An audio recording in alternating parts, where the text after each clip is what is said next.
sa John chapter 8. Tungkol yun sa isang babae, ibubud ko na yung kwento para itong babae nahuhuling nangangalun niya, caught in the act.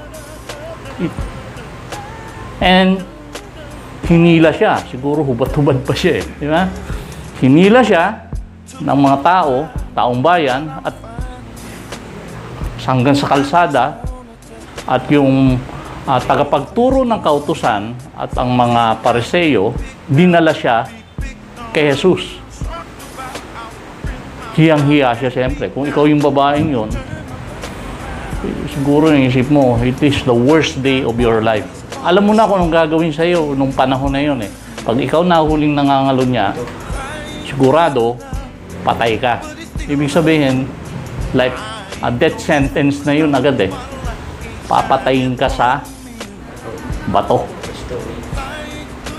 Kaya, sa isip-isip mo, kung ikaw yung babae, ito nang huling araw ko. Diba? Kasi, nahuli ka, hiniya ka na. Tataka lang ako, bakit siya lang, hindi kasama yung lalaki. Dalawa sila, di ba? Pag sinabing nangangalun niya, dalawa. Pero bakit siya lang? Siguro isa, siguro lang wala kasing nakalagay sa Bible. Siguro, sumuhol. Di ba? Siguro may kaya. Di ba? Nagsuhol siya, huwag mo na ako isama. Di ba? Uso na nun suhulan Dahil si Jesus nga, di ba, nung namatay siya at muling nabuhay, yung mga Pariseo rin, sinuhulan yung mga gwardiya. Sabi, ipagkalat nyo, ninakaw yung katawan ni Kristo. Nagsuhol din Balik tayo dun sa kwento. Nahuling na lang niya at isipin mo at hinarap ka kay Jesus. Balik tayo kay Jesus. First day niya nun, nasa templo siya. Nagtuturo siya, nakaupo siya. Biglang dumating yung Pariseo at mga tagapagturo ng kautusan. Alam nila yung kautusan pero ang rason nila kaya nandun para gumawa ng masama. Siluin si Jesus. Imagine yan alam nila ang kautusan ng Diyos. Pero ang puso nila, ang nasa isip, gagamitin ko tong kautusan para siluin, magkamali ng sasabihin si Jesus. Ito naman babae, hindi natin alam kung kaalam niya yung kautusan, pero alam niya mali yung ginagawa niya. Diba? At siguradong kailangan siyang patayin. Kaya dinala kay Jesus, tinapon. Bumagsik siguro sa lupa, di ba? Wala naman tinapon na itinabi lang. Talagang gawin na natin madrama ba? Tinapon siya. Then si Jesus, at sabi, nahuli po namin, sabi ng mga tao at ng Pariseo, nahuli po namin ang babaeng itong nangangalun niya. Ayon sa batas ni Moises, dapat siyang batuhin hanggang sa mamatay. Ito yung kasunod na sinabi. Ano ang masasabi mo dito? Si Jesus, yumuko. Yung babae, nakayuko. Pumantay yung ulo niya na halos kapantay rin ng babae. Hiyang-hiya yung babae, di ba? Walang mukhang maipakita, kaya nandun na lang siguro nakaganon. Si Jesus, ang ginawa rin, pumantay siya sa babae. At nagsulat siya sa lupa. Patuloy na nagsalita yung mga Eskriba at Pariseo. Sabi, ano ang gagawin namin sa babae ito? Nahuli namin nangangalun niya. Kaya tumindig si Jesus at sinabi, ang sino man sa inyong walang kasalanan, siyang unang bumato. And bumalik siya sa pagyuko at nagsalot sa lupa. Nakaupo si Jesus. Pinagsak yung babae sa harapan niya, nakayuko. Pumantay si Jesus sa babae para may kasama si Jesus. Ay, yung babae. Ang mga Pariseo nakatayo at may hawak-hawak na siguro mga bato.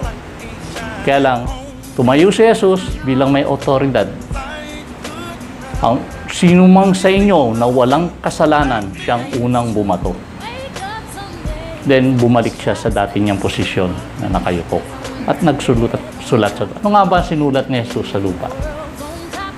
Maraming haka-haka dyan pero actually sa Bible, walang nakalagay. Walang nakalagay kung ano yung sinulat niya. Iba-iba yung haka. Para sa akin, hindi mahalaga kung ano yung sinulat niya sa lupa. Pero, meron akong insight na parang ang rason bakit siya sumulat sa lupa. Parang niyang sinasabi na ganito. Hindi baga ako ang nagsulat ng batas? Ang Diyos ang nagsulat ng batas ni Moises sa bato.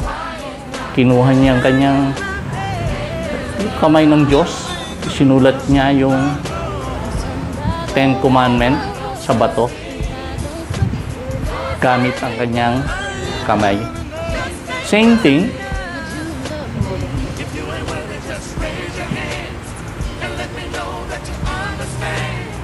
Si Jesus sumulat. Ewan ko kung yun o hindi natin alam. Pero, anong ginawa ng mga tao? Simula sa pinakamatanda, umalis bawat isa hanggang sa pinakabata. Walang natira. Bakit hindi nila binato? Actually, batas ni Moises yun eh. Na pag ang isang babae nagkasala o isang tao nagkasala ng pangangalo niya, dapat batuhin. Parang huwag pamarisan. Diba? Batas yun eh. Kasi sila rin mismo nagkakasala. Dahil sinabi ni Jesus yun eh. Ang sino mang taong tumingin ng mahalay sa isang babae, siya ay nangangalo niya. Nagkakasala ng pangangalan niya. Siguro yung pinakamatanda, alam niya agad yun eh.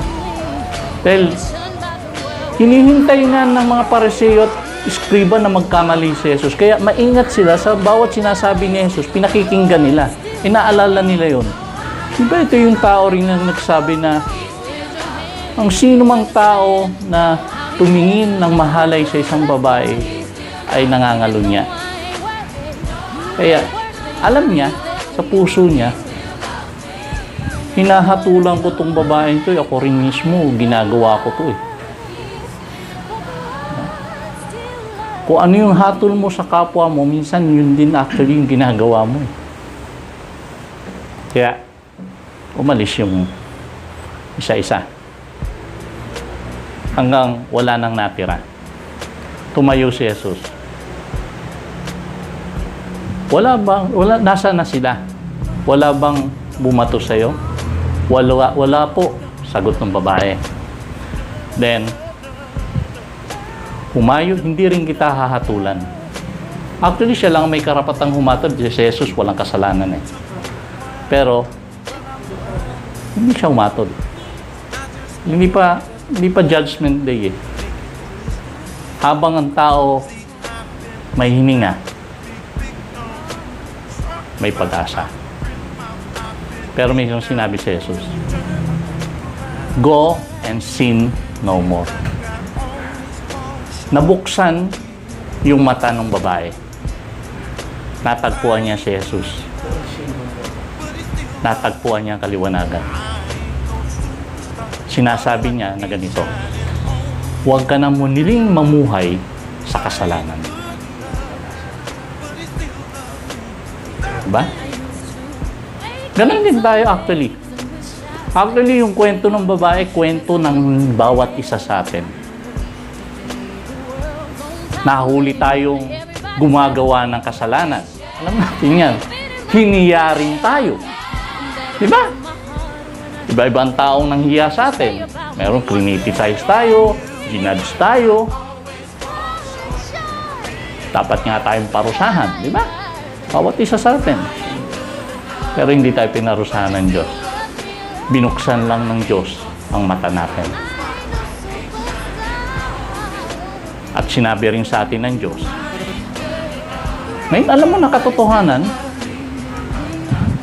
pamuhay mo. Huwag ka nang mabuhay sa kasalanan. Yun lang po.